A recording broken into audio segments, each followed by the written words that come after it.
En parler. Honoré Naom. Bonjour à toutes et à tous, vous faites bien de nous rejoindre sur la 94.3, bienvenue à vous.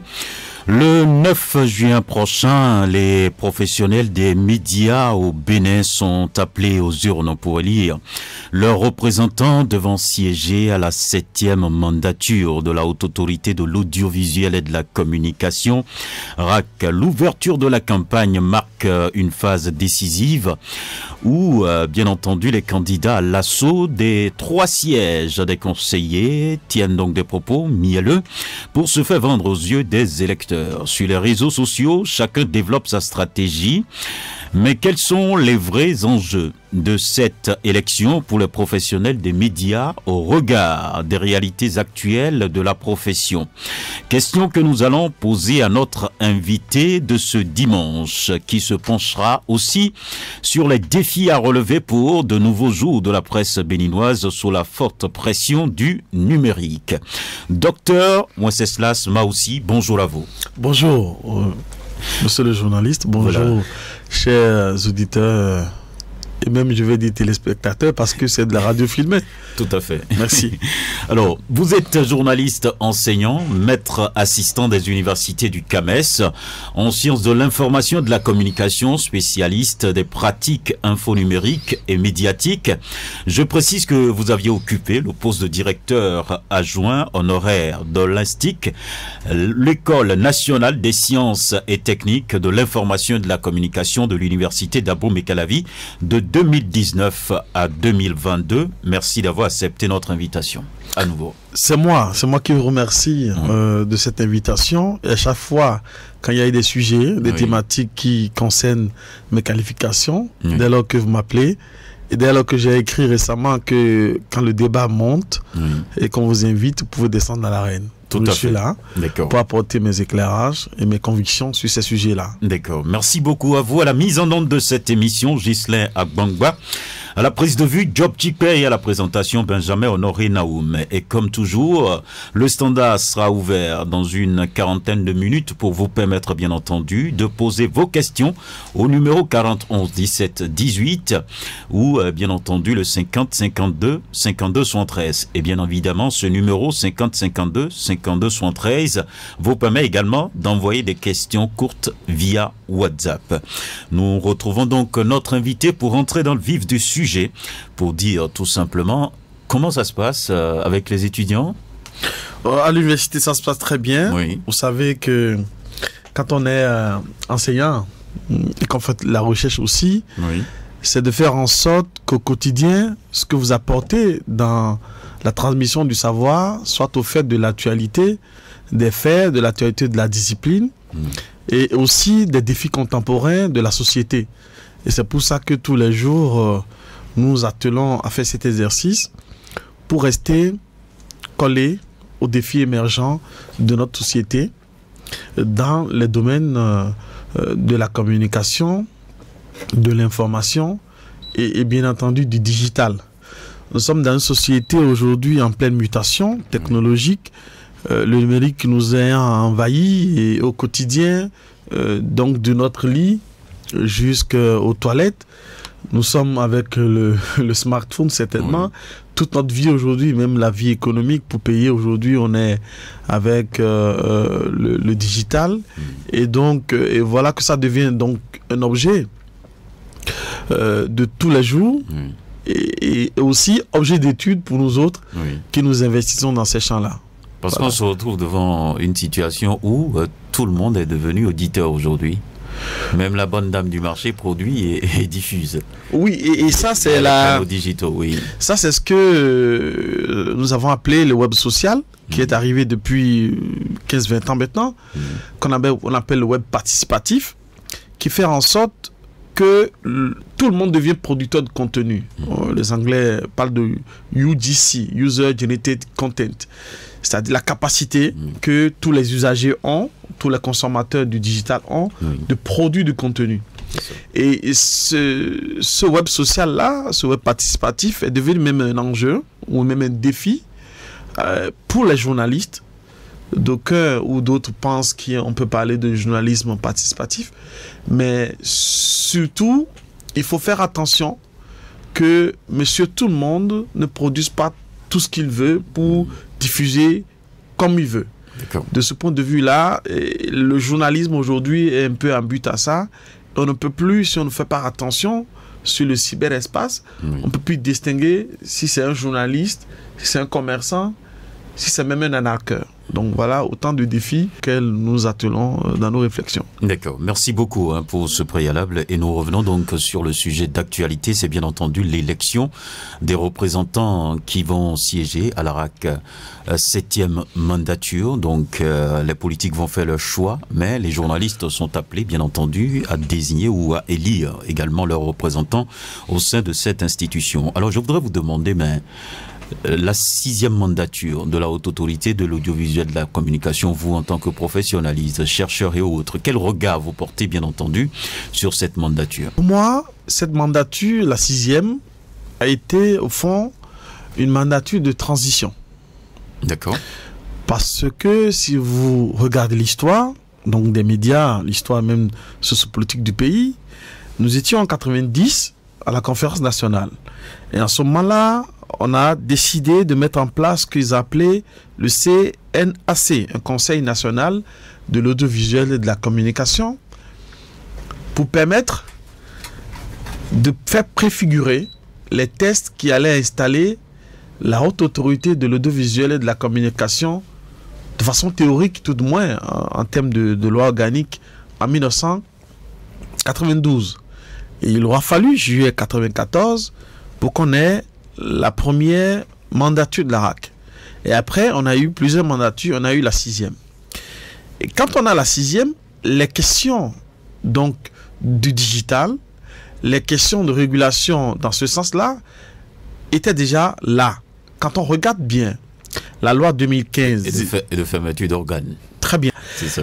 La loi 2015-07 du 20 mars 2015 portant Code de l'information de la communication en République du Bénin était déjà là pour la mandature 2019-2024.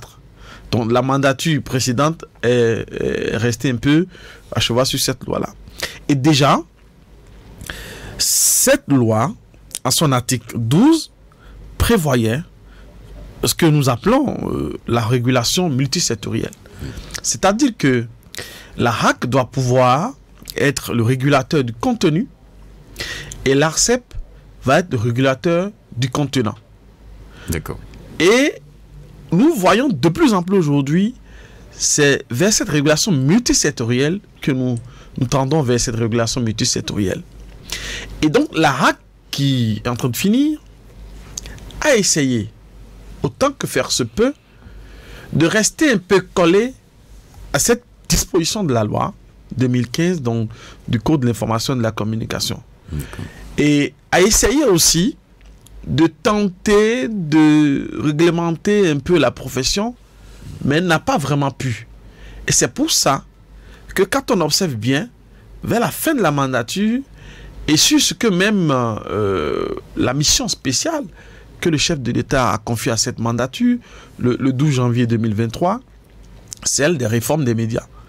Donc on voit bien que cette RAC qui finit, au-delà de tous les autres aspects, est une RAC qui est à mi-chemin entre les défis actuels liés au digital et à la régulation des cybermédias que cette RAC 19-24, 6e mandature, est en train de régler et a fait quelque chose que j'ai trouvé extraordinaire, c'est de lancer, par exemple, la procédure d'enregistrement des cybermédias relativement à l'article 252 du Code de l'information de la communication, et que ces cybermédias aient pu acheter les cahiers des charges, aient pu faire les formalités requises, aient pu même en réalité signer le 13 décembre 2023, au nombre de 46, ils étaient, la convention qui acte désormais le volet juridique de la régulation des cybermédias est un volet clos aujourd'hui. Le défi, et ça fait partie peut-être de notre échange, oui, et qui va être pour la RAC qui vient, comment finalement la question technique et technologique va être réglée avec ces cybermédias-là, y compris le concours de l'ARCEP et d'autres institutions de la République qui sont dans le secteur du numérique aujourd'hui. Donc, pour résumer, au-delà des autres aspects, si vous voulez vous revenir dessus, c'est que la RAC qui est en train de finir, pour moi, une RAC de transition, et qui, de mon point de vue, sur deux aspects positifs pour moi, est en train de bien jouer la transition. L'aspect de réglementer les cybermédias et l'aspect de déposer au président de la République un projet de réforme sur le secteur des médias. Est-ce qu'à ce niveau, ce n'est pas un goût d'inachevé? D'autant plus que le processus n'est pas allé à terme. Justement, des deux cas que j'ai donnés, le cas des cybermédias, le cas de réforme globale des médias, c'est des processus en cours. Donc, pour moi, cette RAC-là n'est qu'une RAC de transition. Et donc, qui finit même, si vous voulez, dans l'analyse, qui finit même un cycle. D'accord. Un cycle de 30 ans. Et si vous regardez bien, même dans notre pays, généralement, chaque 30 ans, il y a un nouveau cycle. Donc, la RAC qui est en train de s'achever là, dont la mandature s'achève, est en train de finir ce cycle-là. Et il nous revient, en tant qu'observateur, en tant qu'analyste, toutes les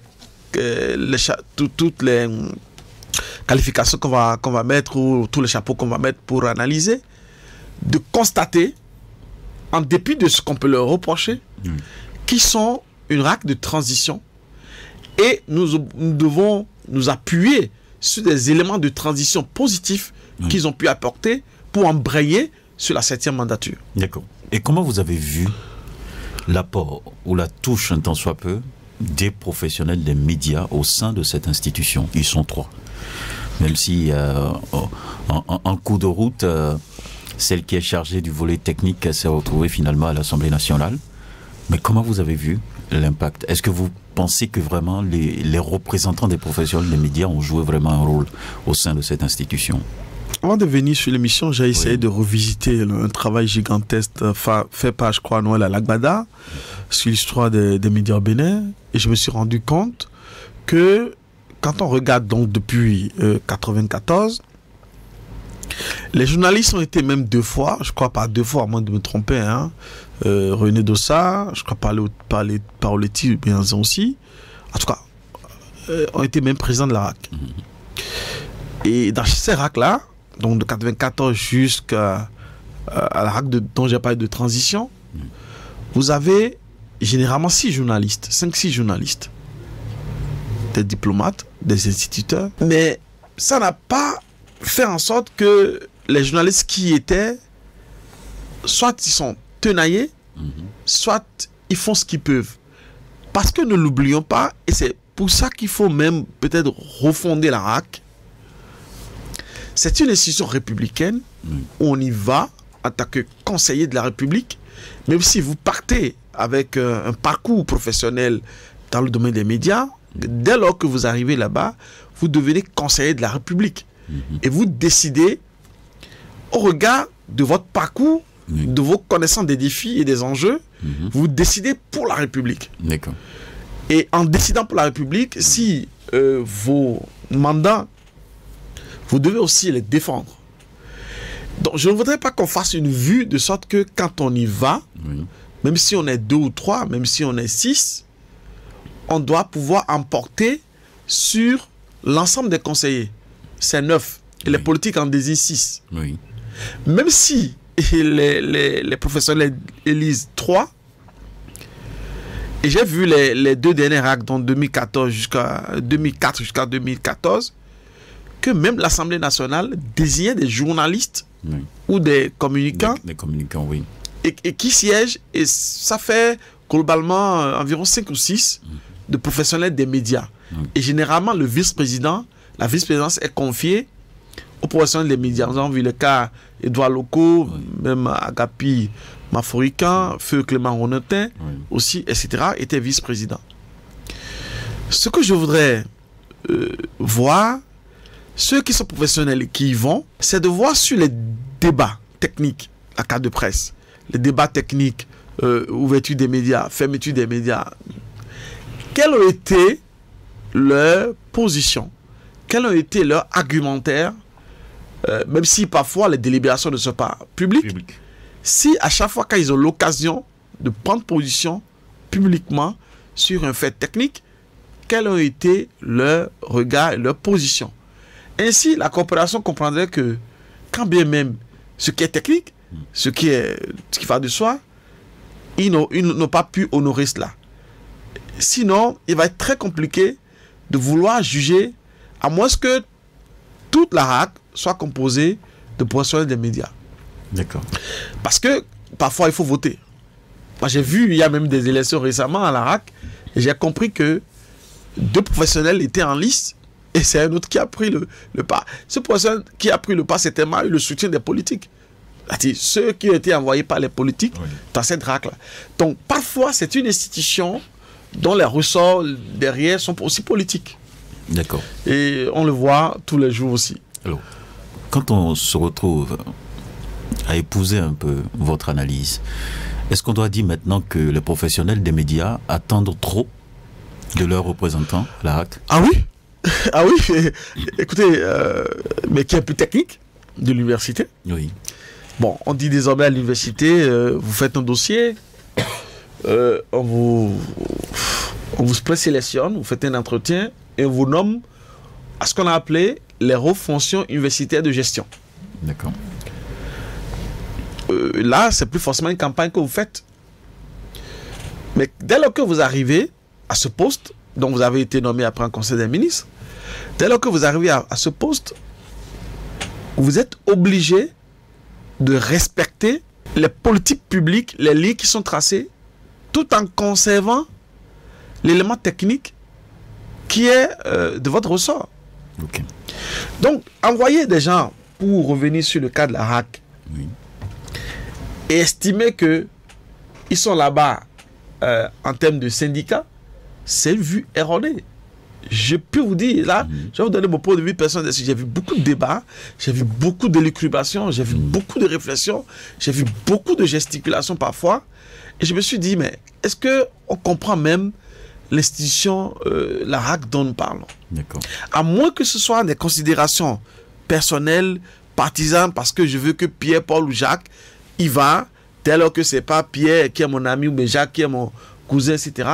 Mais si on est dans la même corporation. Sinon, on met un peu plus la barre à ces conseils-là. Ce que je pense, c'est de retracer le dispositif organisationnel de la RAC, ce dispositif-là, de faire en sorte que, quel que soit ce professionnel qui arrive, quel que soit celui que le politique aura désigné, il est obligé, encadré par les tests, de jouer un rôle qui est celui de la RAC à garantir et à protéger la liberté de la presse et des médias. D'accord.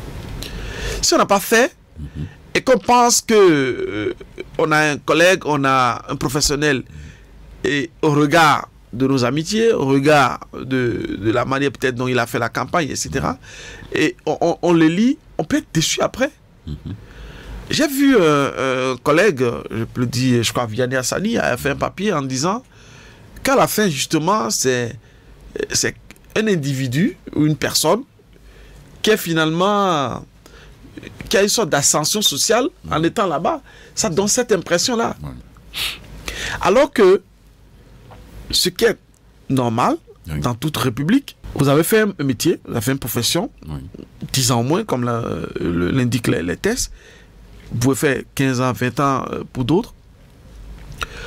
Vous êtes de la crème. Vous êtes déjà bonifié. Vous allez là-bas pour continuer à perpétuer l'enracinement de la profession, la défense de la déontologie, la défense de l'éthique, la défense des enjeux, même parfois de formation continue, des enjeux liés aux questions techniques, technologiques, même aussi parfois des enjeux liés aux questions socio-économiques. Parce que vous avez une vue. Vous avez fait le parcours. Vous avez pris l'escalier, vous êtes en haut. Et vous regardez ça.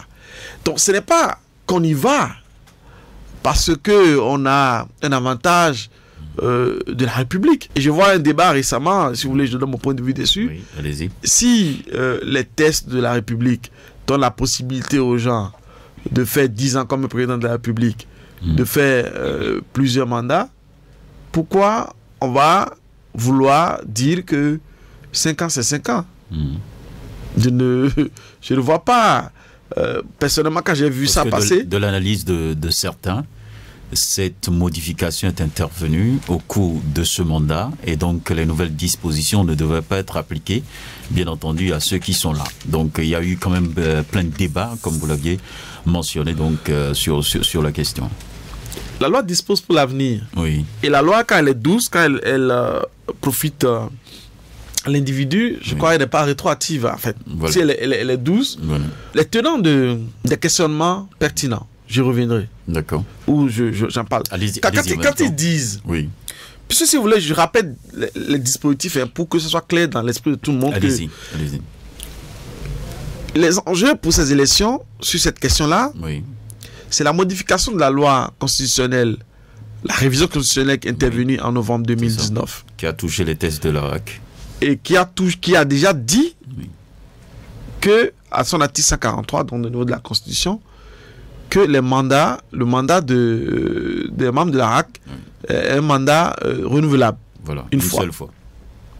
Et puis la loi organique de juillet 2022, la nouvelle loi organique de l'ARAC, aussi le répète. D'accord. Qu'on vient conforter, vient s'aligner sur la Constitution. Ok. Et la décision de février 2024, qui est le cas juridique des élections, cette décision-là est venue à son titre 2, article 8, préciser que si vous avez été une fois désigné membre de l'ARAC, vous pouvez revenir.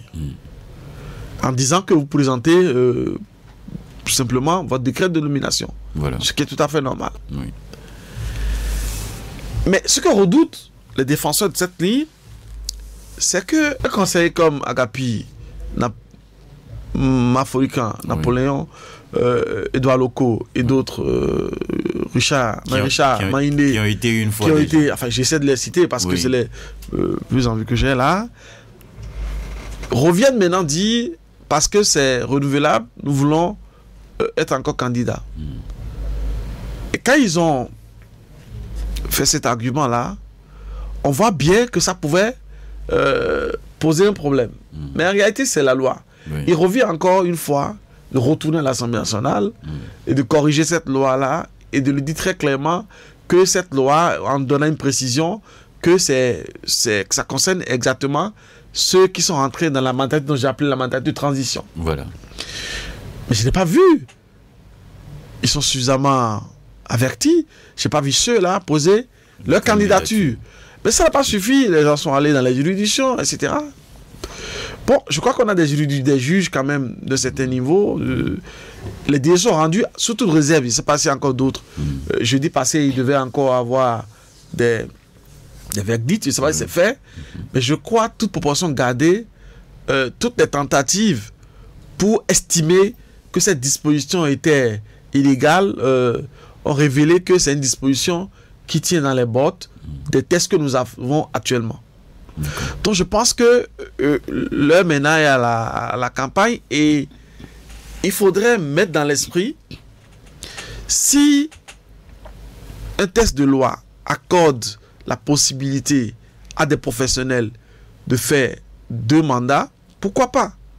Il revient aux professionnels une fois encore d'analyser quand ils y sont allés la première année, la première mandature, ils y ont fait quoi? Est-ce que suffisamment sur des dossiers donnés, que ce soit sur le public ou que ce soit sur les rapports que nous avons avec eux, est-ce qu'ils ont continué à porter nos voix?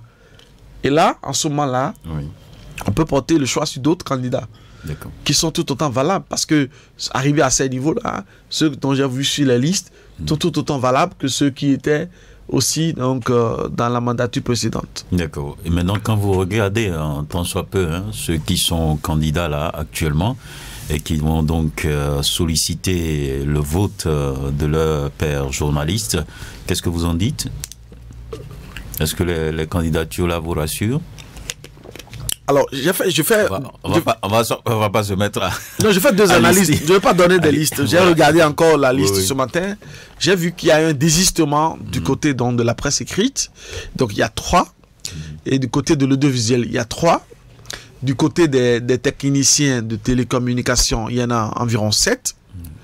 Et je remarque au niveau de la presse écrite que c'est des candidats habitués. Oui. Et ils sont pour la plupart issus des fêtières. Et il y a même là, à ce niveau-là, un second tour qui est en train d'être organisé de mon point de vue. D'accord. Une sorte de second tour pour la presse écrite. Voilà. Et pour l'audiovisuel, je vois aussi 3 candidats. 3 candidatures. Dont une femme. Dont une femme, je crois ici aussi des fêtières. Oui. Et là, il y a un nouveau match qui peut se jouer parce que les nouveaux candidats, je crois, à moins de me tromper, n'ont pas été candidats avant. Oui. Donc, il y aura 2 nouvelles candidatures contre un ancien qui a été déjà là. Et puis, au niveau des techniciens de télécommunications, je n'ai pas compris l'engouement subi que ça a suscité. On aurait pu faire l'élection et faire remplacer Madame la députée, Oui. que bon, on aurait eu peut-être moins de candidats après, je ne sais pas, où les gens auraient pu mesurer leur performance à ce moment. D'accord. Mais c'est une manière de mesurer leur performance aussi, enfin leur capacité à réussir aux élections. Donc pour ce que je vois, globalement, je vois des cadres compétents dans toutes les catégories, D'accord. des gens valables, capables, qu'on a vu faire, qui ont donné la preuve de ce que ils peuvent faire des choses donc dans certains des médias, chacun a des degrés divers. Et aussi, je regarde que quand je vois les discours, les thèmes de campagne, je vois certains qui évoquent l'intergénération, c'est d'autres qui évoquent l'inclusion, d'autres qui évoquent une sorte de nouvelle alliance, une sorte de nouvelle dynamique. Et vous remarquez là, par rapport à ce que je viens de dire, qu'au fond, tous, ils sont au fait des défis et des problèmes que nous avons dans notre corporation des médias. Et donc, de ce point de vue-là, les chances pour moi, en termes d'élection, pour tout ce qui est élection, il faut toujours faire attention, les chances sont égales. Les candidats partent d'un pied de ce qu'ils ont à suffisance une maîtrise du secteur dans lequel ils veulent représenter les leurs à une instance de régulation républicaine à ce niveau-là. Parce que la RAC, c'est quand même une autorité administrative indépendante. Tout à fait. Et donc, là-dessus, et tel que le test qui prévoit le cas juridique donc de la campagne, tout est prévu, tout a été dit, la courtoisie, pas d'invective, etc. Je vois cette ligne de conduite, en tout cas pour les canaux que moi j'ai l'habitude de suivre. Dans le secteur. Ils sont plus présents sur le digital, très bien, sur les donc, réseaux sociaux. Notamment les canaux digitaux, si vous voulez, que moi je suis dans le secteur des médias. Je vois que pour l'heure, avant même de faire cette émission, je peux dire que la campagne, peut-être comme c'est le 2e jour, je crois, à son début, ça ne s'est pas encore vraiment intensifié. Mais on remarque globalement sur les affiches et les thématiques qui sont mises en avant, on voit bien que les candidats ont à cœur de relever les défis de la corporation actuellement. Vous voyez qu'il y a des jeunes qui entrent, que nous formons à l'université, qui rentrent dans la corporation maintenant. Il y a des gens qui sont là avant, il y a des gens qui sont dans la catégorie intermédiaire. Et donc, il faut pouvoir faire le pont entre toutes ces générations-là. Il y a aussi, comme je venais de l'évoquer à l'instant, on constate bien que nous sommes en train d'aller vers une nouvelle alliance, c'est-à-dire une nouvelle manière de faire. Nous sommes à la porte de réforme. Il faut envisager une nouvelle manière de faire les choses, de refondre la corporation. D'autres parlent d'inclusion, d'autres parlent de dynamique. Donc, tous ces mots-là, quand vous les regardez, si on pourrait le dire, au lieu de l'élection, allez vous voir et fusionner vos programmes pour faire une RAC excellente, dynamique, tout ce qu'on veut, ça allait bien se passer aussi.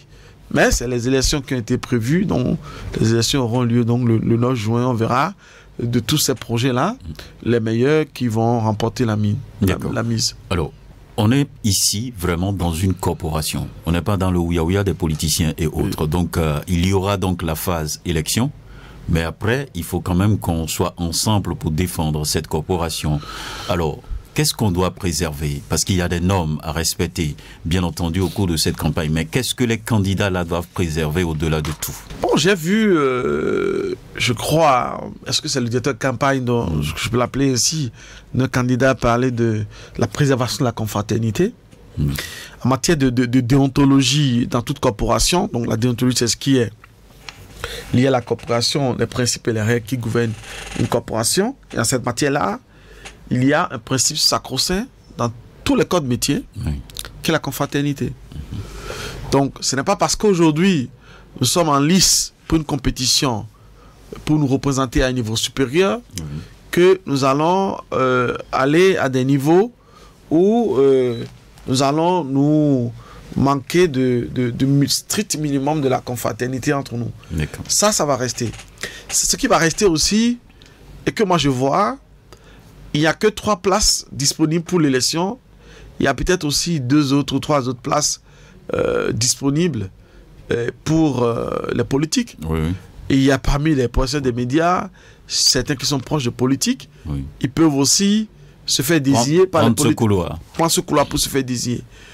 Quoi qu'il arrive, il faut sauvegarder l'essentiel, axer sur la dignité et sur la confraternité. Ça, moi, je pense qu'il ne faut pas déroger à ça. Parce qu'après, ça peut dégénérer, ça peut rester des blessures intérieures, parfois indélébiles, presque parfois incurables, qui vont continuer à gangréner le vivre ensemble dans la corporation. Et donc, je pense qu'il faut regarder cet essentiel-là de dignité et de confraternité à sauvegarder au-delà de tout. D'accord. Alors aujourd'hui, on le sait très bien, ils sont en campagne, ils parcourent donc les rédactions du nord au sud, de l'est à l'ouest pour véritablement se faire vendre comme cela se doit. Alors aujourd'hui, qu'est-ce que les électeurs surtout doivent exiger, bien entendu, de ces professionnels des médias qui sont aujourd'hui candidats? Qu'est-ce que les électeurs doivent exiger d'eux? Et là, vous revenez sur le fond de l'affaire. D'accord. Très bien. Donc, si on s'est entendu qu'ils vont exiger, d'accord, mais pas forcément trop exiger, mais ils doivent exiger le minimum. C'est ça. Parce que c'est leur métier, c'est leur corporation. Voilà. On est d'accord aujourd'hui que la question de la convention collective n'est pas réglée. Et que tous les jours, les médias ferment. Donc, parce que parfois, ils n'arrivent pas à payer. Parce que parfois, c'est des pressions, ils ferment. Et donc, comment un journaliste qui veut envoyer ses représentants à un niveau supérieur, quel est le salaire qui lui est payé? Quelle est sa condition sociale? Quelle est sa sécurité? Quelle assurance il a, assurance de vie, pour mener à bien ce service public qu'est le service de journalisme? Ça, tout journaliste, c'est ce qu'il doit poser comme question. Les conditions de vie et de travail, de bonnes conditions de vie et de travail des sites du métier. Je sais que les réformes sont en train de prendre en compte cet aspect, mais c'est le premier élément. Comment mon représentant à la RAC, qu'il soit technicien de télécommunications, qu'il soit audiovisuel, professionnel de l'audiovisuel, qu'il soit de la presse écrite, comment il va défendre mon métier pour que moi-même, patron de presse, je paye bien mes journalistes en respectant la convention collective, je leur donne une assurance santé, une assurance de protection en matière de couverture médiatique, etc. Ça, c'est un gros point. Et quand vous regardez, franchement, l'état des lieux est négatif. Je ne vois pas un seul média au Bénin aujourd'hui, à part les médias, dit-on, de service public, qui puisse payer un salaire décent à un journaliste. C'est toute réserve. C'est une problématique qu'on a traînée depuis les États généraux de 2002, aux seconds États généraux de 2014, y compris les tables rondes, etc. Tout ce qu'il y a. On en parle tout le temps, c'est là. Qui le règle? Est-ce que c'est la règle?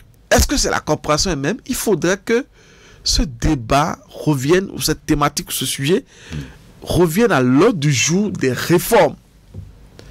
S'il faut aller vers de grands groupes médiatiques pour bien payer les journalistes, il faut le faire.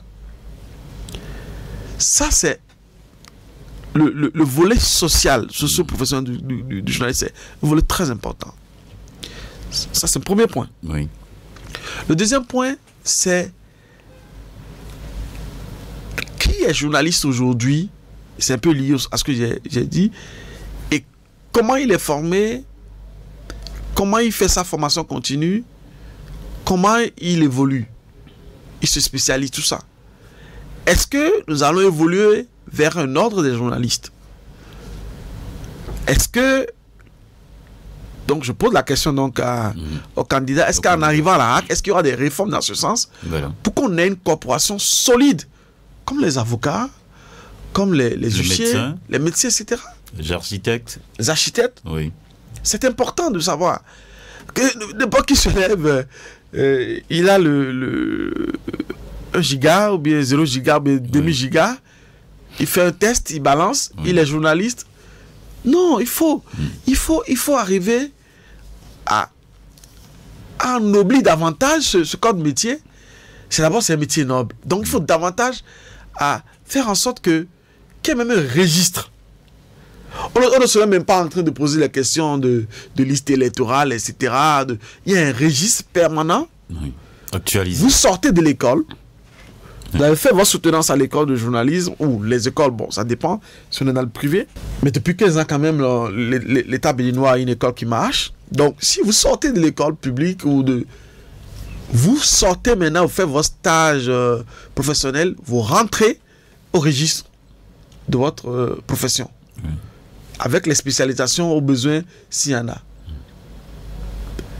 Et après, vous subissez les formations continues, ou faites de la spécialisation. Tout ça organisé par la HAC, les associations fêtières, les ONG, la société civile, dans le secteur des médias et tout ça. Et on sait qui est journaliste. Quand un journaliste questionne une personne ressource ou fait un travail, les citoyens, même les consommateurs, sont fiers de dire que c'est un journaliste parce qu'il est bien formé. Le professionnalisme est renforcé. Donc nous avons aussi quelquefois ce souci aujourd'hui. Et je vous remercie au passage parce que j'ai eu vent, d'une décision du tribunal des pairs qui vous a félicité. Merci.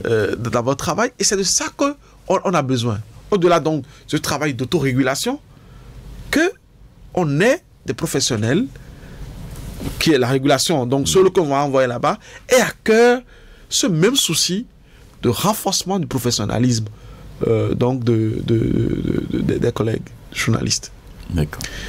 Et troisième élément, oui, qui est toujours lié aux deux premiers, comment une entreprise de presse aujourd'hui, pour ne pas dire une entreprise médiatique, je préfère en parler ainsi, comment cette entreprise médiatique peut être viable dans un écosystème libéral. J'ai commencé à évoquer la question des groupes de presse. Comment nous faisons pour que nos productions, nos contenus, qui doivent ressembler dans les médias, ressembler aux populations, bien entendu, et comme les tests l'ont bien prévu, que ce soit le code de l'information, que ce soit les tests de la HAC, comment nous allons veiller à ce que les journalistes produisent du contenu lié aux réalités socio-culturelles du pays, et ces contenus vont être maintenant vendus à l'international, par aujourd'hui le biais du digital que nous avons, et même de partout, la destination Bénin va être intéressante, de sorte que on puisse bien payer après les salaires, payer les assurances aux journalistes, bien investir l'argent dans leur formation continue, etc. Donc, voilà trois éléments à partir du professionnel, de son statut, de son statut et de l'entreprise médiatique dans laquelle ils travaillent. Donc ce sont des préoccupations que les électeurs devaient porter donc à l'endroit. Oui, et ils le savent. Ils le disent tout le temps, peut-être avec d'autres mots. Moi, j'ai utilisé les mots qui sont les miens pour dire ça. Donc c'est des réalités aujourd'hui. Et si vous tournez, ces 30 dernières années, on a vu, ça fait un pic comme ça, et puis ça s'est retombé pratiquement totalement. Il faut que ça redécolle. Et c'est les défis que nous avons là. C'est les gens qui sont là. Un dernier enjeu, c'est l'enjeu technologique.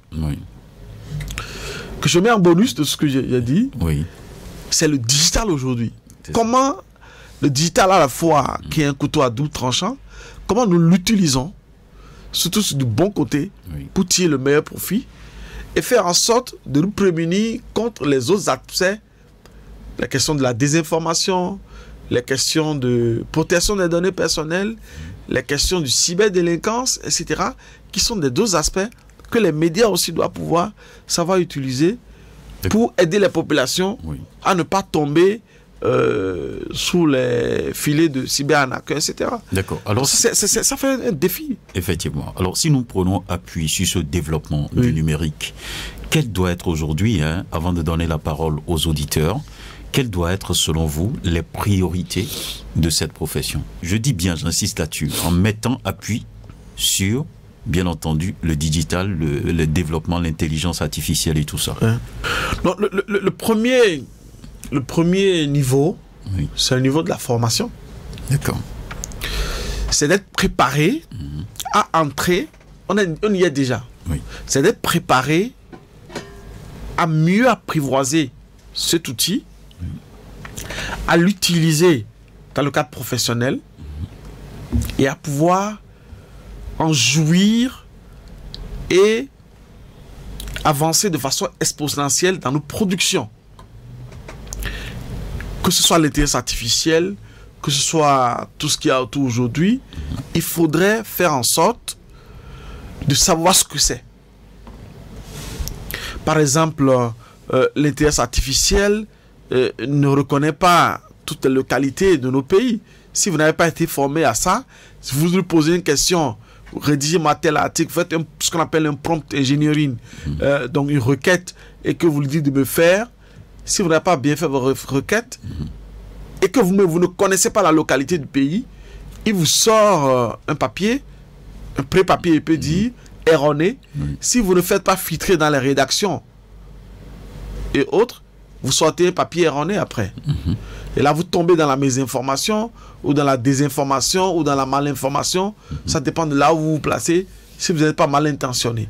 Donc, il y a un minimum de formation, de renforcement des capacités pour les personnes des médias. Je vois une association de cybermédias réglementée, autorisée par la HAC, je crois décréter un programme de formation qu'ils ont appelé, je crois, médias et intelligence artificielle.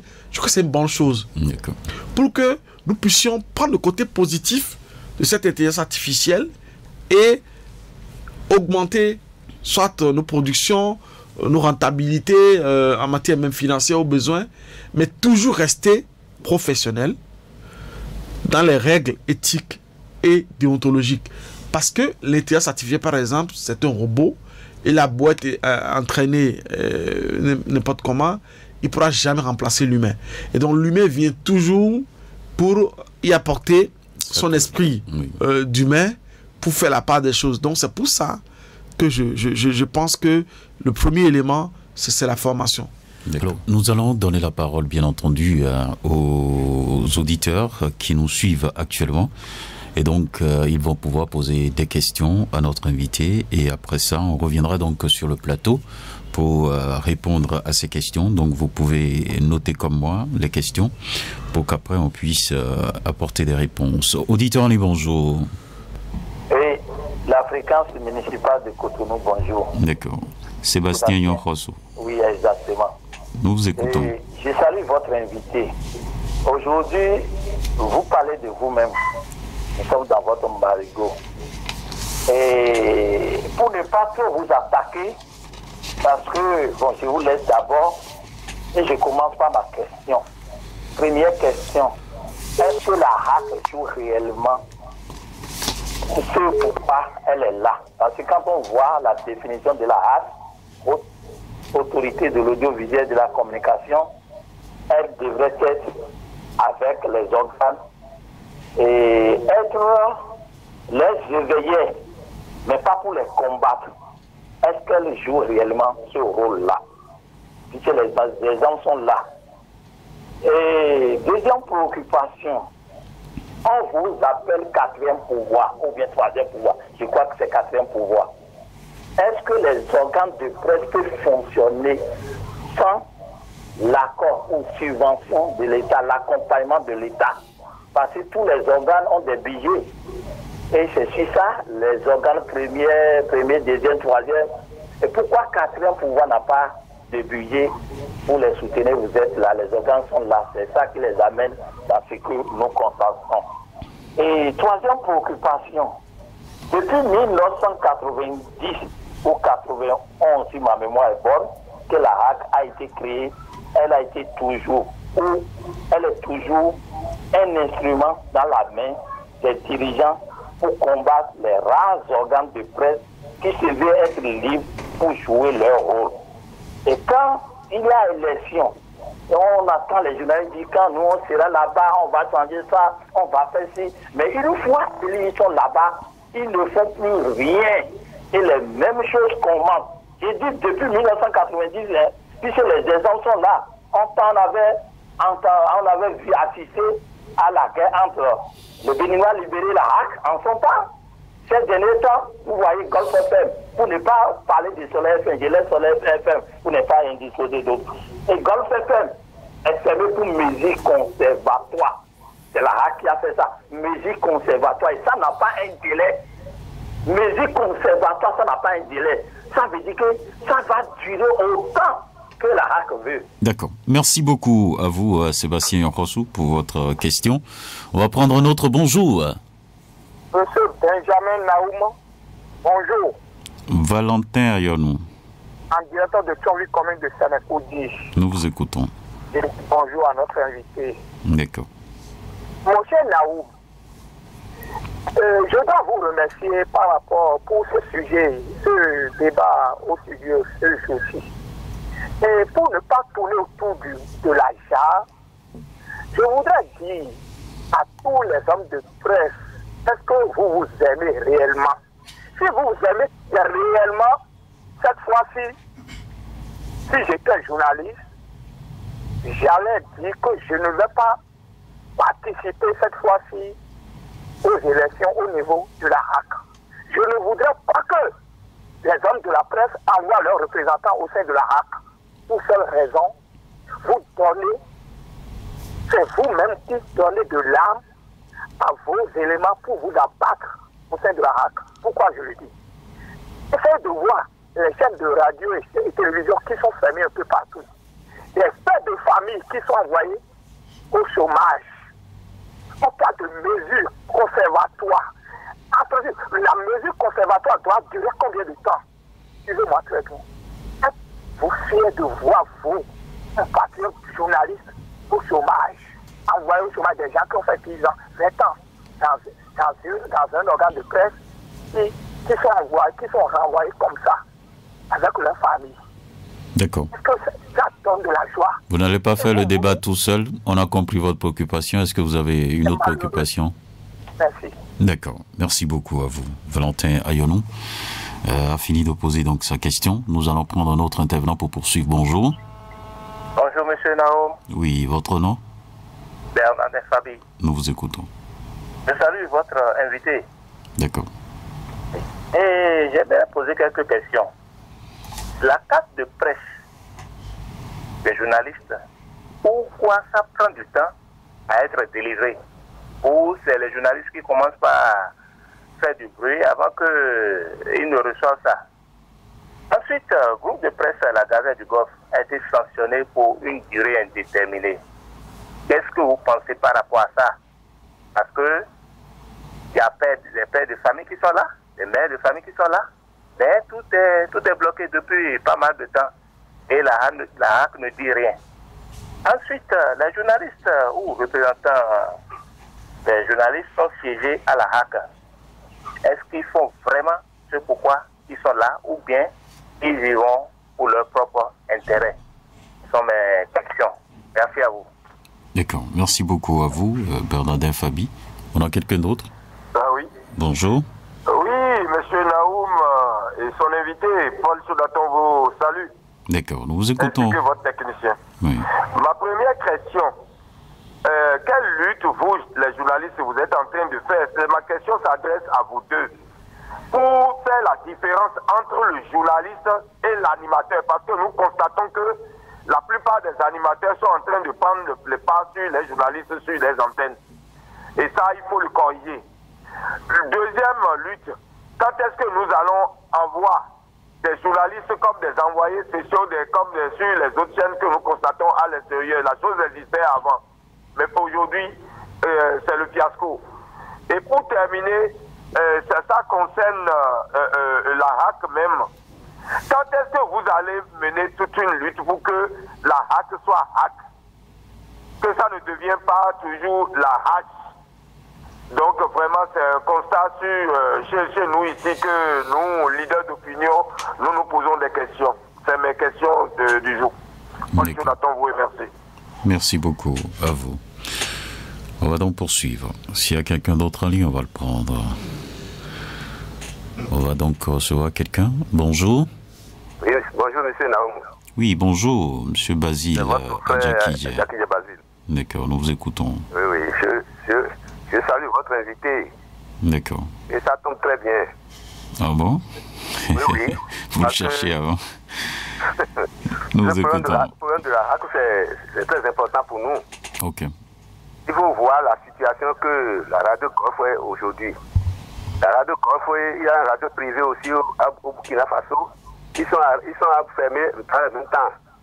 Et tout le Burkina Faso a déjà commencé le travail très longtemps. Pourquoi pas ici?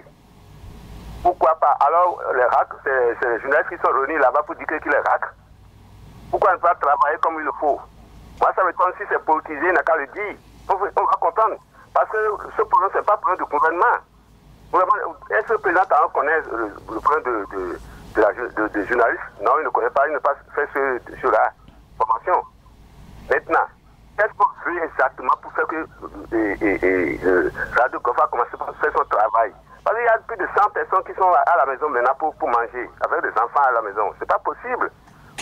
Ça m'étonne qu'aujourd'hui, lui, il est venu pour parler, il n'a pas parlé de ce côté. Il est en train de faire la allusion. Moi, je ne sais pas pourquoi il est venu même derrière.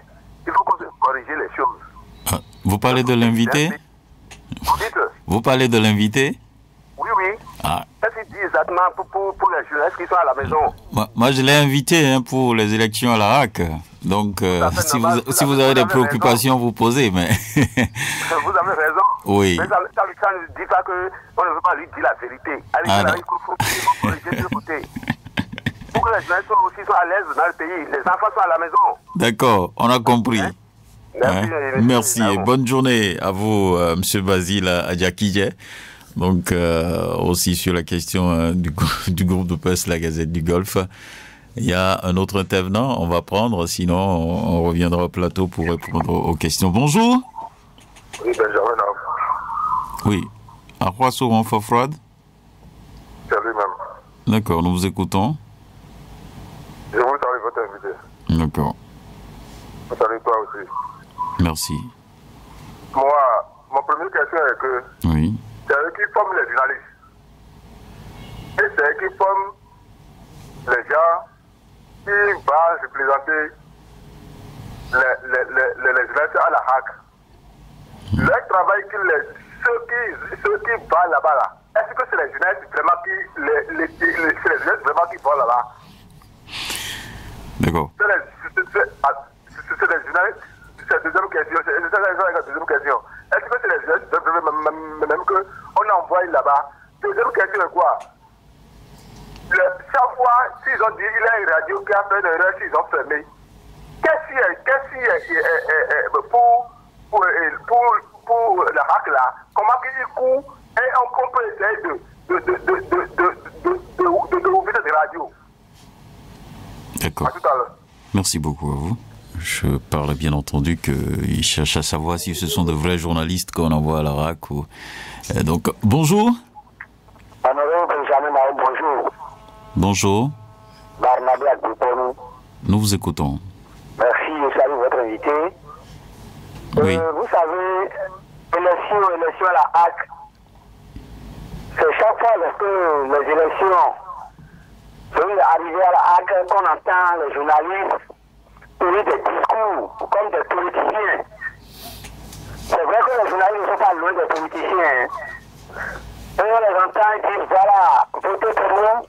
Lorsque nous serons là, nous allons faire ci, nous allons défendre les journalistes, nous allons, mais au final, il n'y a plus rien, on n'entend rien. Au contraire, ils participent maintenant à fermer, ou bien à museler, voilà, c'est le terme ça, ils participent maintenant au musellement des chaînes de stations, bien des trucs là. C'est pas bien. Donc moi je pense que, normalement, si moi j'étais journaliste, bien à la place des journalistes, pour cette fois-ci-là, nous n'allons rien faire, nous n'allons envoyer personne là-bas. Nous n'allons envoyer personne. Mes professeurs l'ont dit. Le cas de gosse là, moi, tous les jours, ça me fait mal. Ça me fait mal. Près d'un an déjà. Je dis près d'un an déjà. Et il y a même des journalistes qui ne veulent pas qu'on évoque ces sujets à l'antenne parfois. Et ils me coupent. Les journalistes, on veut parler de leur confrère, ils vous coupent. Et ils oublient que ça n'arrive pas aux autres. C'est là eux. Et ils vont courir vers nous qui sommes les faiseurs d'opinion pour dire vraiment aidez-nous. C'est pas bien. Je vous remercie. Merci beaucoup à vous, M. Agbopanou. On prend un autre bonjour. Bonjour, honoré Naoum. Oui, Ayonou Lucien. Naturellement. Et je remercie votre invité. J'ai pris l'émission en vol. Mais je voudrais aborder ma préoccupation dans le même sens que mon frère, mon jeune frère, pour demander à votre invité quel est vraiment le rôle des représentants de la presse au niveau de la HAC. Est-ce qu'ils sont là-bas pour leur intérêt personnel ou bien pour défendre la liberté de la presse? Et il est inadmissible d'entendre qu'il soit au sein de cette institution et on ferme les organes de presse et ceci sans repris. Le cas de Goff FM est là. C'est un sujet qui fâche plus d'un des auditeurs. Goff FM, groupe de Goff FM, à l'époque de Goff, ils sont restés fermés. Il y a des employés qui ont des bouches à nourrir. Ils sont tous à la maison aujourd'hui. Et nous sentons aussi en eux. Nous ne sentons pas en eux la solidarité. Nous n'avons pas senti le soutien qu'il faut au groupe de presse à Goff FM. Qu'est-ce qui se passe? Pourquoi les choses se passent de cette manière? Vraiment, ça ne va pas et ils n'ont qu'à revoir les choses à leur niveau aussi. Merci beaucoup. Merci beaucoup à vous. On va prendre le tour Daniel pour venir au plateau. Si quelqu'un appelle rapidement, on pourra donc le récupérer. Et après, on reviendra au plateau pour répondre aux questions des intervenants. Il n'y a personne? Ok. Donc, on revient au plateau pour commencer à répondre aux questions. Docteur, moi aussi, moi, c'est Slas. Voilà les préoccupations évoquées par les auditeurs. On commence bien entendu par Sébastien Nyorosu. Oui, qui parle du rôle de la RAC, quatrième pouvoir, médias sans accompagnement de l'État, RAC, instrument politique, fermeture d'organes. Voilà les préoccupations qui sont évoquées par Sébastien Nyorosu. Oui. Oui, effectivement, globalement, c'est la question de fermeture des médias qui est revenue. Oui. En dehors de... est-ce que les gens vont là-bas pour représenter la corporation, pour leurs intérêts et d'autres questions. Je voulais revenir d'abord sur la question de la fermeture des médias. Qui me paraît une question essentielle. Vous savez, quand un média ferme, pour des raisons économiques, pour des raisons des sanctions au manquement de la déontologie, pour d'autres raisons, ce n'est jamais positif pour un pays démocratique. Et nous connaissons, je ne vais pas y revenir, le classement de Reporters sans frontières qui est une institution aujourd'hui, même si c'est une association loi 1901, qui depuis plus de 30 ans pratiquement maintenant mesure les indices de liberté d'expression et de l'information dans les pays démocratiques de près de 200 pays au monde. Donc je crois que les gouvernants devront avoir à cœur que quand dans un pays un média arrive à fermer, ce n'est pas une bonne note pour le pays. Quand bien même, j'observe que cette année, que le Bénin a eu quelques points en plus, en dehors des autres classements des années antérieures. Sinon, quand on regarde, il n'est pas du tout intéressant qu'un média puisse fermer, quelles que soient les raisons. Puisque la démocratie que nous appelons de tous nos voeux, c'est une démocratie qui allie d'abord une liberté d'expression, de presse, liberté d'association, liberté d'opinion, liberté d'aller et de venir, liberté de tellement de choses, et que dès lors qu'il y a un seul élément de ces aspects-là qui manque, pour quelque raison que ce soit, ça fait un point en moins. Alors que tous les pays aspirent à être des pays, on va dire, labels, des pays bien indiqués du doigt, qu'on doit visiter, et qui soient des destinations, de bonnes destinations. Bien que la démocratie, on pourrait la vendre. Je crois qu'on l'a vendue dans les années 90 et un peu après, et les gens venaient ici nous copier pour aller refaire la démocratie chez eux. Donc, la fermeture des médias n'est pas quelque chose donc à souhaiter. Mais pour le cas, si je puis me prononcer sur le cas le cas d'Ossagi, avec l'affaire de mesures conservatoires, il faut observer. Moi, j'ai regardé un peu de près ce dossier-là. Il faut observer que le fait de fermer son média pour motif économique, parce que ses comptes sont bloqués et autres, je ne pense pas que ce soit lié au fait que la RAC ait pu donner une mesure conservatoire dans ce sens-là. Et la mesure conservatoire ne saurait être aussi définitive. Mais j'ai l'impression, pour avoir écouté le président de la RAC sur ce dossier-là une fois à l'intérieur du pays, que le promoteur de ce groupe de presse a amené le dossier devant la Cour constitutionnelle ou devant d'autres instances. Et c'est les instances qui ont maintenant débouté ce promoteur-là et ont donné raison à la RAC de la mandature finissante. On va espérer que la mandature qui va s'installer, si le promoteur revienne en de meilleurs sentiments et peut-être réintroduit des documents d'autorisation à la RAC. Est-ce que vous êtes en train de dire que le patron du groupe de presse s'est pris au piège, c'est ça? Je pense très sincèrement.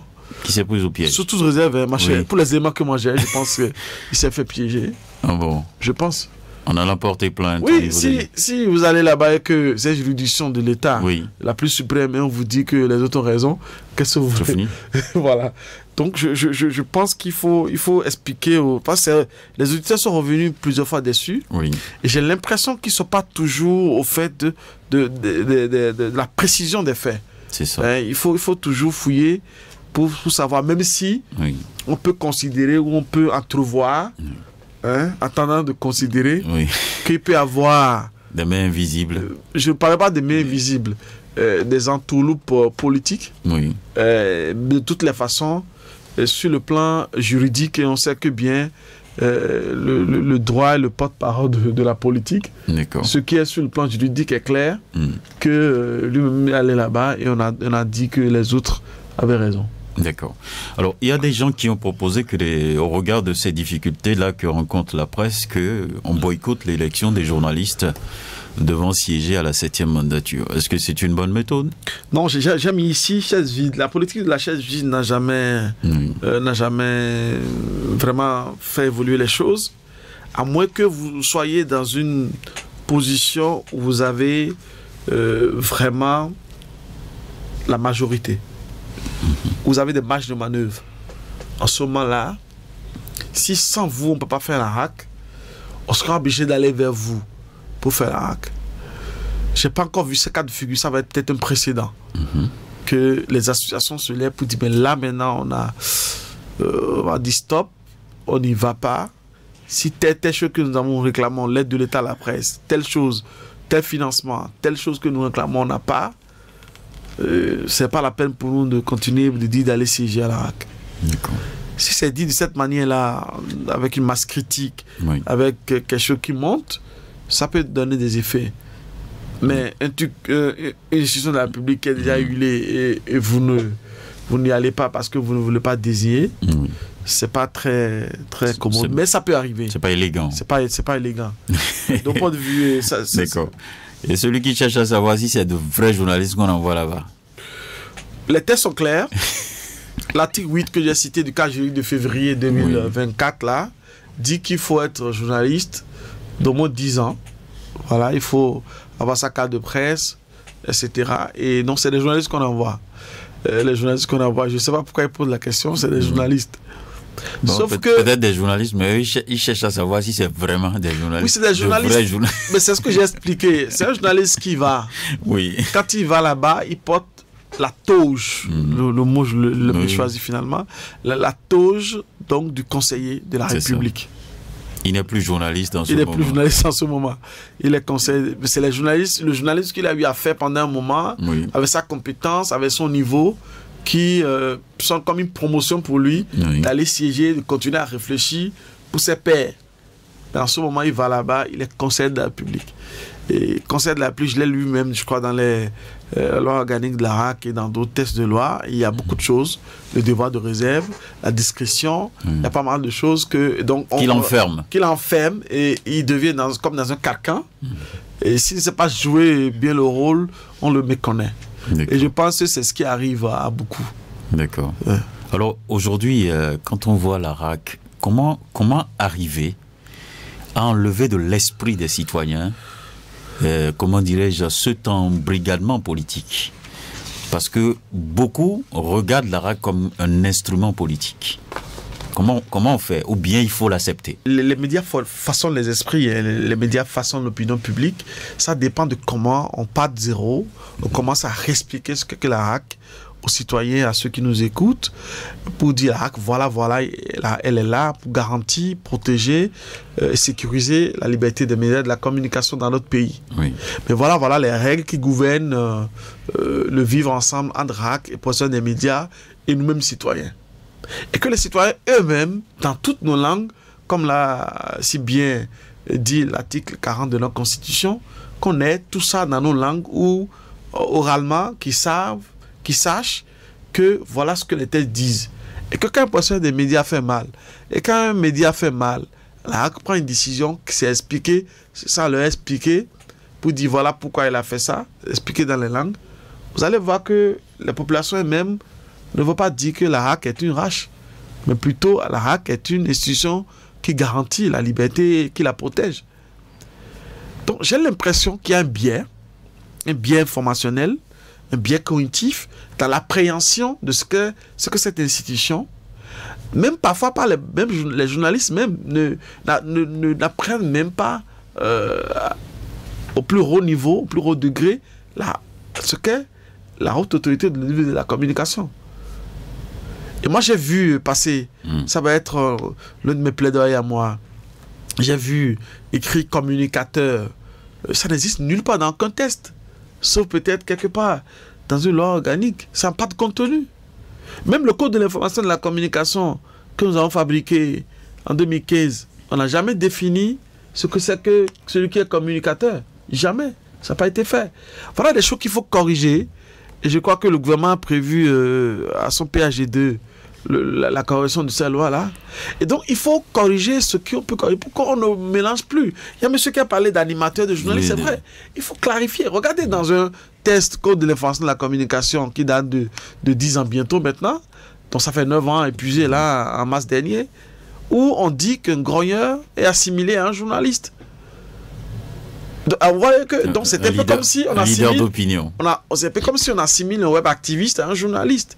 Donc quand on est dans ces mélanges de genres, quand on est dans cette confusion, quand la RAC prend des décisions, on peut pas comprendre. Donc il faut, pour moi, chacun dans son couloir, il faut clarifier les choses. Journaliste a réussi au registre, et glorieux, il est glorieux, animateur, il est animateur, peut-être même si on le prend comme assimilé, et que ce soit clair. Mais qui doit faire ce job? Ben, comme j'aime souvent le dire, c'est le gouverneur, c'est ceux qui font la législation, c'est vous les journalistes, c'est nous les universitaires, c'est la société civile, c'est tout le monde. Et ça dépend de qui a pris le lead pour dire, mais écoutez, moi je pense que dans le code de l'information et de la communication, il y a tel problème. Moi j'ai commencé à le dire depuis. C'est ça. Et nulle part j'ai fouillé, je n'ai pas vu définir, on dit un code de l'information et de la communication. Si on me dit un code des médias, d'accord, ça passe. Si on me dit un code de la presse, ça passe. On dit un code de l'information et de la communication, et nulle part on a défini ce que c'est qu'un communicateur ou communicateur. Alors que communicateur, ça ne veut même rien dire. N'importe qui peut être communicateur. Communicateur dans le domaine des sciences de l'information et de la communication, ce n'est pas ça qui désigne celui qui fait de la communication. Celui qui fait de la communication, c'est un communicant, un communicologue ou un chargé de communication. Et on sait bien, vous le savez bien, et au moins le code de l'information a réglé ça en disant qu'un chargé de communication ne peut pas être journaliste ou un attaché de presse ne peut pas être journaliste. C'est dit dans le code de l'information et de la communication. Donc il y a des clarifications que nous devons faire, des relectures sur par exemple ce que les collègues ont querellé jusqu'à aller à la Cour suprême et à la Cour constitutionnelle sur le fait qu'un ancien conseiller doit revenir. Il faut qu'on clarifie. Ça. Et on sait maintenant, si il y a une nouvelle RAC, s'il y a un ancien conseiller qui veut revenir parce qu'il a été de cette RAC, il peut revenir. Oui. Et puis ça arrête là. C'est pas qu'un ancien conseiller qui a fini d'autres mandatures puisse revenir. Ça. Et là, ça rejoint un peu une idée de Maurice Oriou que je vais partager avec vous et je souscris un peu dans ça. Le doyen Maurice Oriou disait que dans une foule d'hommes égaux, il n'y a pas de raison que l'on gouverne plutôt que l'autre. Le pouvoir appartient à la multitude. Ça veut dire que si il faut donner la possibilité à d'autres, quand vous avez fini, même si c'est 2 mandats qu'on vous a donnés, à d'autres de revenir. Donc on ne peut pas donner la possibilité parce que indéfiniment vous avez fait un mandat avant, vous n'avez pas pu faire, vous allez revenir, ça va être un peu... Ça va faire un mélange. Ça va faire un mélange. Donc le test n'a qu'à être réencadré pour qu'on sache clairement que c'est celui qui entre là.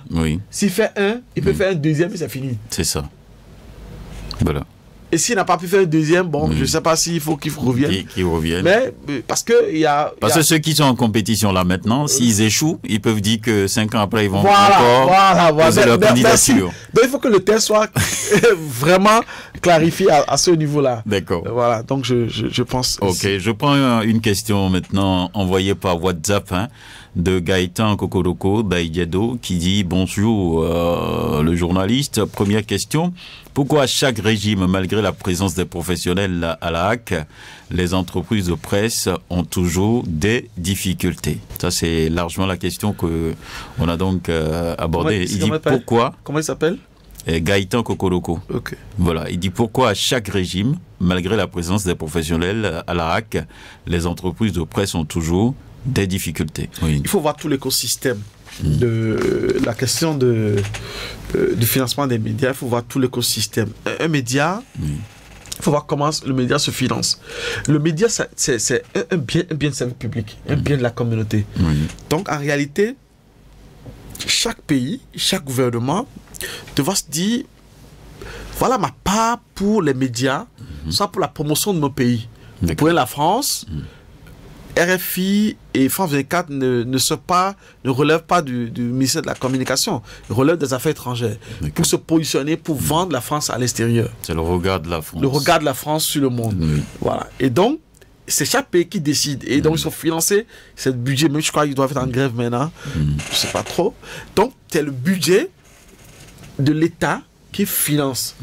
Donc, il y a une contribution qui doit venir de l'État pour les entreprises médiatiques qui sont dans la fourniture de services c'est comme l'éducation. Donc, puisque les médias ont un rôle aussi d'éduquer et de sensibiliser, de divertir, etc., d'informer surtout. Donc, on doit pouvoir faire en sorte qu'il y ait cet appui-là. Mais depuis quand même 8 ans maintenant, je crois qu'on n'a plus ça. L'aide de l'État a été suspendue. Peut-être que ça va être un rappel. Ça peut être... Mais, bon, peut-être pour renflouer le fonds qui sera mis en place. Pourquoi pas? Ça peut être un rappel que les professionnels auront le sourire aux lèvres. Le gouvernement fait parfois avec l'espoir d'une bonne gestion. Pourquoi pas? Puisque les conditions d'une bonne gestion seraient déjà établies pour qu'on s'assure que les sous seront bien gérés. Donc, il y a ça.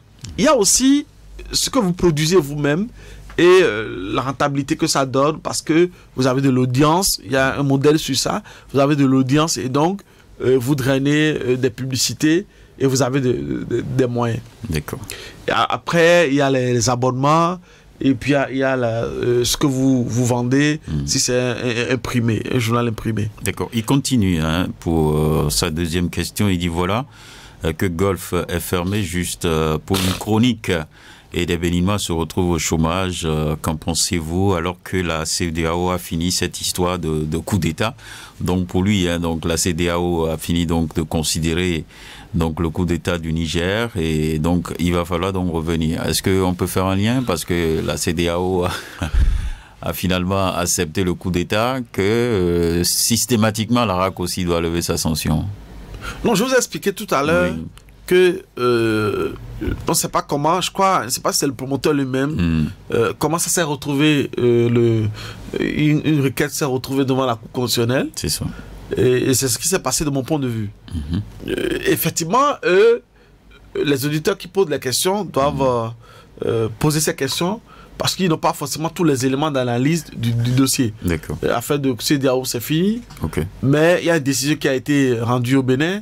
Et donc, la RAC ayant c'est plié. Plus ou moins plié. En fait, pour moi, il me semble qu'il y a eu un silence jusque-là. Oui, d'accord. Donc, c'est ce qui s'est passé. Ok. Augustin Pofadji, voilà, qui dit est-ce que la RAC est toujours utile aux journalistes? Si oui, en quoi? Oui, la RAC est utile. Moi, j'ai fait un papier dans un colloque, je crois, en janvier 2023. On est en 24 là.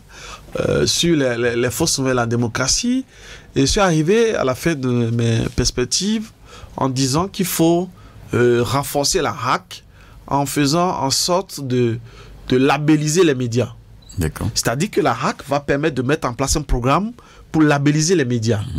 De faire en sorte que Radio Cotonou est une radio qui est très bien suivie actuellement, 94.3, la voix des Cotonois, avec de magnifiques réseaux sociaux qui marchent. Et donc, on a observé les émissions qui sont produites, les journalistes qui sont recrutés, qui travaillent, la qualité des émissions, la qualité des intervenants. On regarde tout ça, l'audience, l'impact que ce média a sur la société de Cotonou ou la communauté de Cotonou. Et la RAC dit, voilà... un média de référence. Étoile, 2 étoiles, 3 étoiles, 4 étoiles, 5 étoiles. Et pour ça, désormais, j'ai des subventions. Venez signer 2 millions, $2 000. En fait, on est en France. Venez signer tel montant. Alors, pour ne pas... Parce que une étoile correspond à tel montant. Oui. La RAC peut faire ça. La RAC est l'institution républicaine qui peut faire ça. C'est pas une ONG. La RAC est une autorité, autorité administrative indépendante, constitutionnelle. Pour faire entendre ça là-bas, comment on peut faire? Pour faire entendre ça? Oui.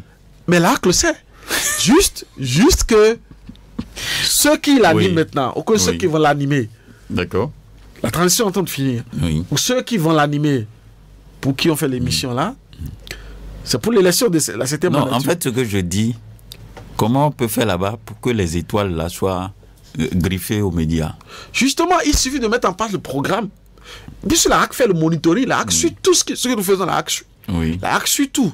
La RAC, après avoir fait le monitoring, dit, moi j'ai signé convention avec tel. Voilà comment elle a respecté.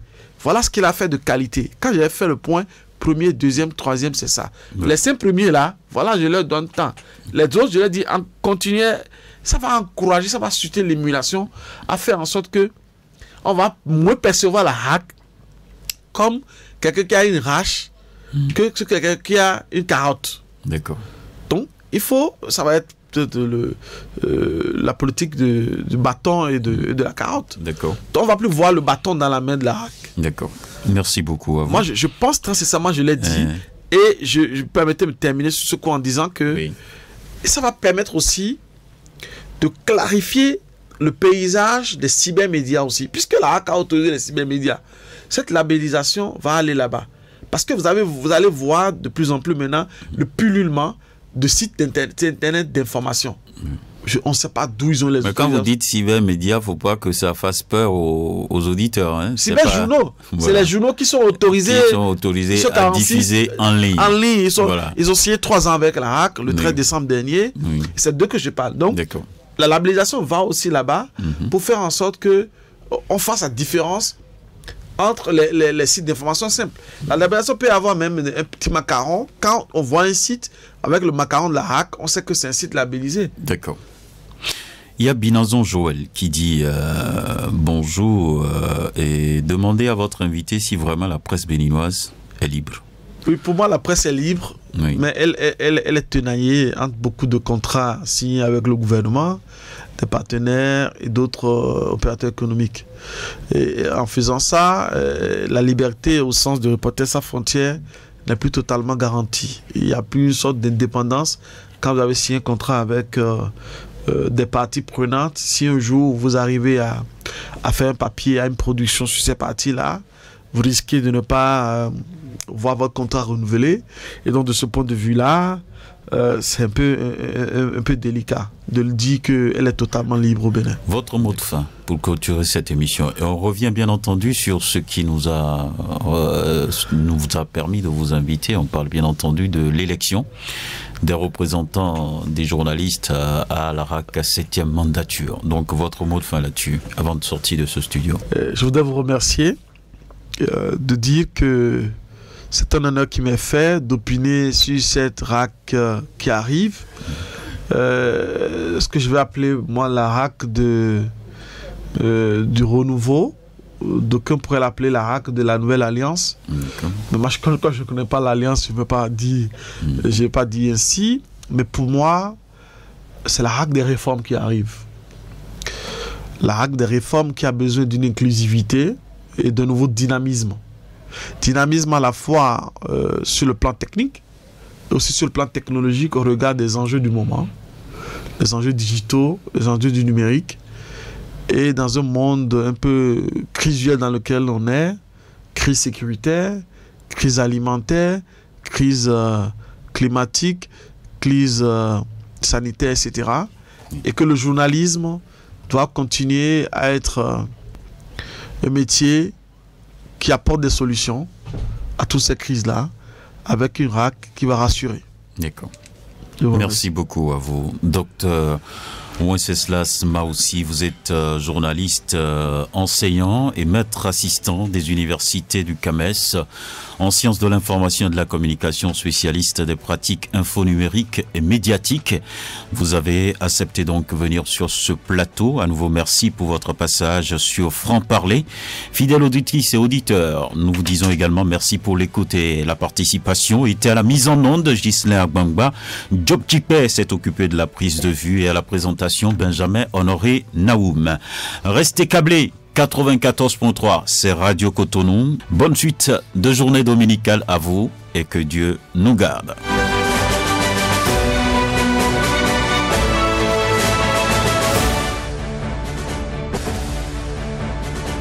Franc-Parler.